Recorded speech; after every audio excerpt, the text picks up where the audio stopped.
Hi everyone. Here's a more in-depth look at writing the Writing Project 2 research proposal.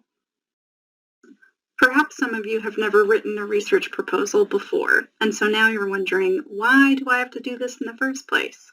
But a research proposal can be valuable in a variety of ways.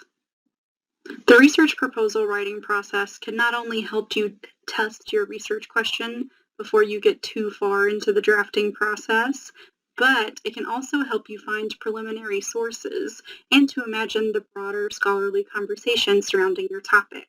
Essentially, this step is going to help you understand what existing information there is about your topic so that you can later plan your own intervention into the conversation.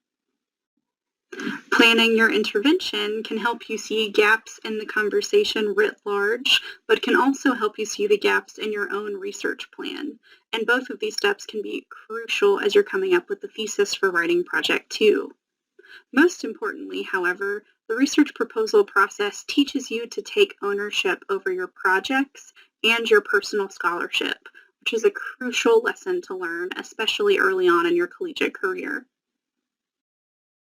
The final draft of a research proposal can look different depending on the discipline that you're participating in, but for the purposes of our class, our research proposals are going to be made up of 3 sections. You're going to write an introduction, an annotated bibliography, and a research plan. And we'll talk about each of these elements in more detail. The first section of your research proposal, the introduction, is going to be between 200 and 250 words.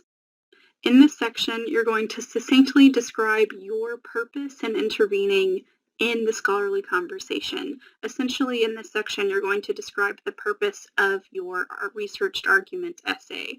Why are you invested in this conversation in the first place?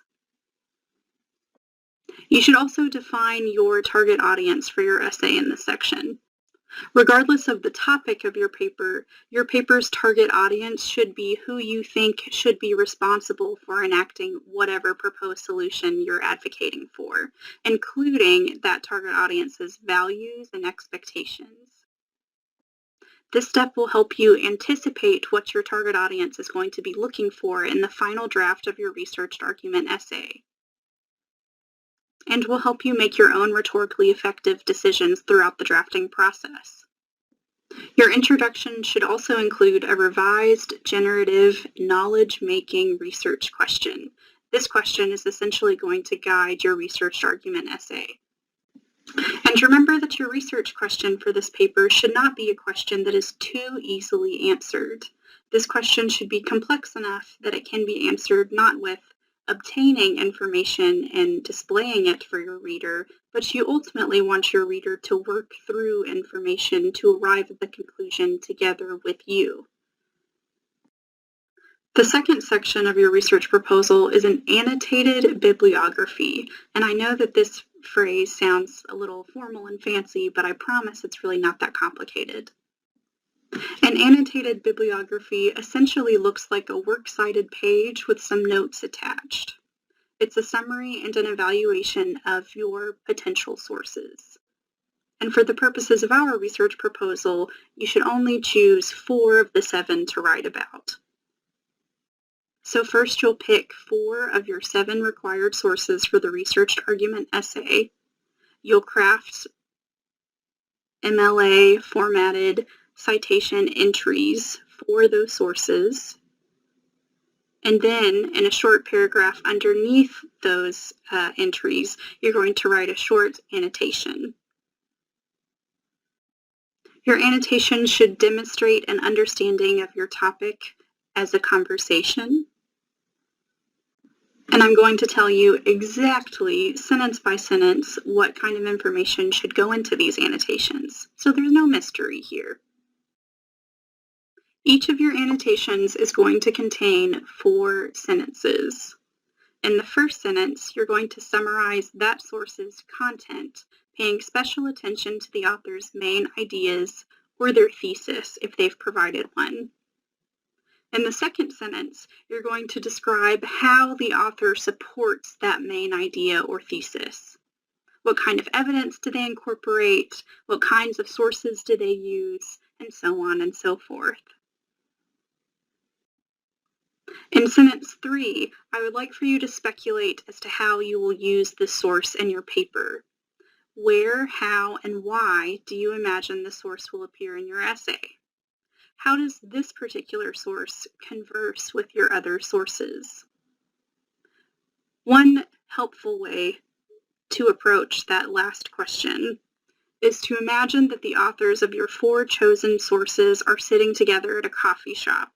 If they're talking in real time, who is going to agree with whom, who is going to disagree with whom, and why?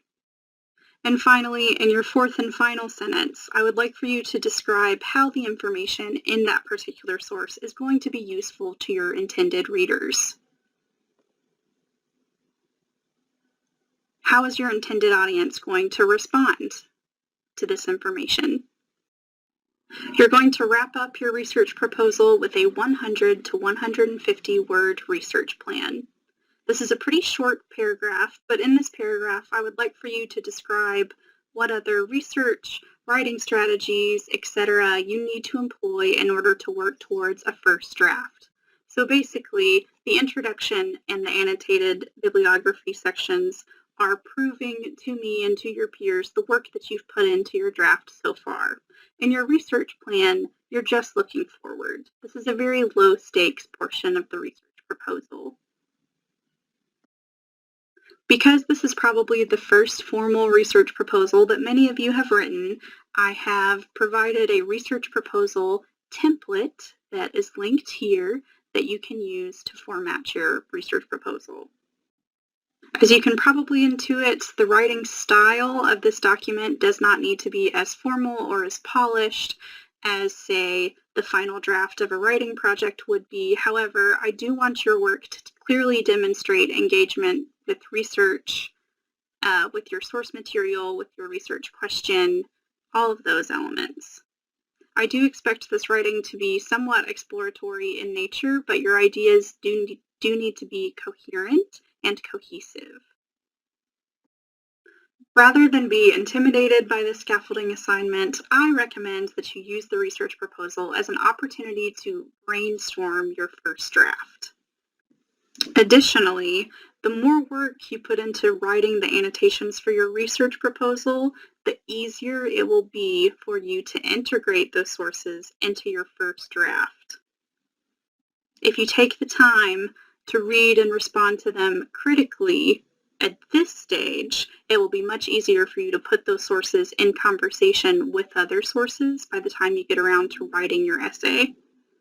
And perhaps most importantly, don't worry about answering your research question at this stage. Don't worry about a thesis right now. Just let the sources speak for themselves, and then we'll work on proposing a solution to your research question.